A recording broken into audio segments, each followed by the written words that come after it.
We're looking at congruence and transformations. So we usually use transformations to prove congruence, to show that one shape is exactly the same as another shape. We would just use our transformation moves so it lands right on top of the other one. So let's see how that went.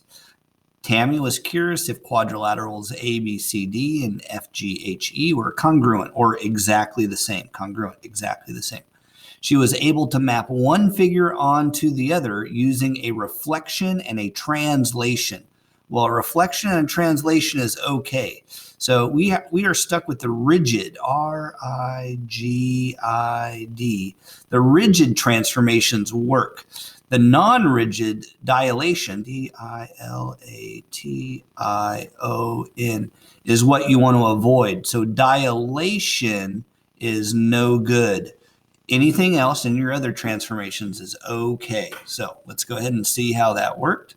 Let's just see. So she reflected it first and then translate. So that's perfectly fine. Tammy concluded I was able to map quadrilateral ABC onto FGHE using a sequence of rigid transformations. Yes, they were rigid, so we're okay. So the figures are congruent. Yes, if we can use rigid transformations, that means it is okay.